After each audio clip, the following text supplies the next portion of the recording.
सियासत में टिकट लेने और देने वाले लोगों की काफ़ी लंबी फहरिस्त होती है। चुनाव की घोषणा होते ही टिकट लेने और टिकट देने वाले लोगों की लिस्ट बननी शुरू हो जाती है। हर राजनीतिक दल में टिकट देने वाले लोगों की महत्ता बढ़ जाती है। टिकट देने वाले के पीछे उनसे मिलने वाले लोग लंबी कतार में खड़े रहते हैं। घरों के बाहर से लेकर दफ्तर तक उनसे मिलने, उन तक पहुंचने वाले लोगों की लंबी कतार होती है। लेकिन सोचिए, जो कभी दूसरे को टिकट देने का दावा करते थे वो खुद बेटिकट हो गए, कैसा लगेगा। लेकिन ऐसा होता है चुनाव में, जो लोग दूसरे को टिकट देते हैं, दिलवाते हैं, वो खुद अपने लिए टिकट के लिए तरस जाते हैं और पार्टियां तो उनको टिकट देती तक नहीं है। कई ऐसे उदाहरण आपको देखने को मिलेंगे सियासत के अंदर। लेकिन बात कुछ अलग अंदाज में नए चेहरे के साथ साथ पुराने उम्मीदवारों की कर लेते हैं। लोकसभा 2024 चुनाव का बिगुल बज चुका है। एक तरफ टिकट बंटवारा शुरू हो चुका है तो साथ ही साथ उम्मीदवार बनने की जद्दोजहद भी चल रही है। अब तक एक दूसरे को टिकट बांटने वाले भी इस बार टिकट मिलने की वाट जोड़ रहे हैं। इनमें कई ऐसे हैं जो मुश्किल से सिर्फ अपना टिकट ही पक्का कर पाए हैं। राष्ट्रीय लोक जनशक्ति पार्टी के प्रमुख रहे पशुपति कुमार पारस एनडीए से अलग होने के बाद अब तक अपने रुख का ऐलान नहीं कर पाए हैं। उन्होंने लोजपा से अलग रालोजपा पार्टी बनाई थी। कभी लोजपा के राष्ट्रीय अध्यक्ष नहीं रहे, पर चुनाव में टिकट बंटवारे में उनकी प्रमुख भूमिका हुआ करती थी। इस बार उन्हें एनडीए में जगह नहीं मिली। वहीं जीतनराम मांझी और रालोमा के प्रमुख उपेंद्र कुशवाहा बड़ी मुश्किल से एनडीए में सिर्फ अपना टिकट पक्का कर पाए। उपेंद्र कुशवाहा काराकाट और जीतनराम मांझी गया से लोकसभा चुनाव में खुद ही उम्मीदवार हैं। बामुश्किल से इन दोनों नेताओं ने अपने लिए टिकट का जुगाड़ कर पाया। लेकिन कुछ वक्त पहले ये ऐसे लोगों की फहरिस्त है जो खुद टिकट बांटते थे या टिकट दिलवाते थे।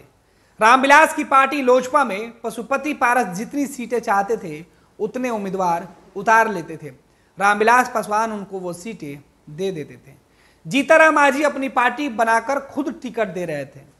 उपेंद्र कुशवाहा अपनी पार्टी बनाकर खुद टिकट दे रहे थे। लेकिन अब अपने लिए टिकट का जुगाड़ कर पाना इनके लिए मुश्किल होते हुए दिख रहा था।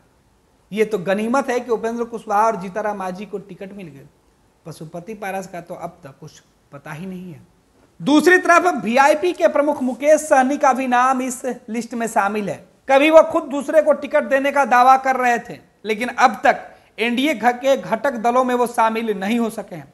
वहीं महागठबंधन को लेकर भी अभी तक कुछ साफ नहीं है। पिछले लोकसभा चुनाव में महागठबंधन के तहत वीआईपी को 3 सीटें मिली थी। इसी तरह हमको भी 3 सीटें मिली थी। वीआईपी भी महागठबंधन का हिस्सा थी और उपेंद्र कुशवाहा की पार्टी भी। तब रालोसपा को 2019 में महागठबंधन के तहत 5 सीटें मिली थी। इस बार किसी गठबंधन में रहते हुए टिकट बांटने का सौभाग्य इनको नहीं मिला। और बिहार के नेताओं की चर्चा करें जिन्हें टिकट बांटने वाले में सबसे पहले देखा जाता था, वो इस बार टिकट बांटना तो दूर, टिकट लेने वाले लिस्ट में भी कहीं दूर तक दिखाई नहीं पड़ रहे थे, जिसमें उपेंद्र कुशवाहा, जीतनराम मांझी, मुकेश सहनी के साथ साथ पशुपति पारस भी शामिल है।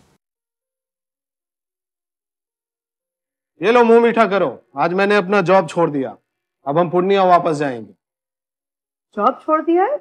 मतलब ये घर कैसे चलेगा? हम करेंगे क्या? और माँ बाबूजी क्या बोलेंगे? इसलिए मैं एक और मिठाई का डब्बा लाया। अपने बिजनेस के लिए लोन अप्रूव हो गया।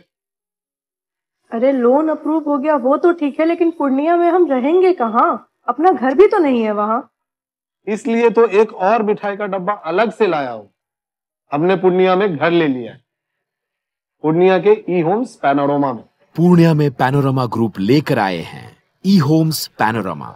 बड़ा घर, आलीशान जिंदगी और अत्याधुनिक सुविधाओं के संग। अरे अरे, अब क्यों मुंह मीठा करवा रही हो? क्योंकि हम घर वापसी जो कर रहे हैं।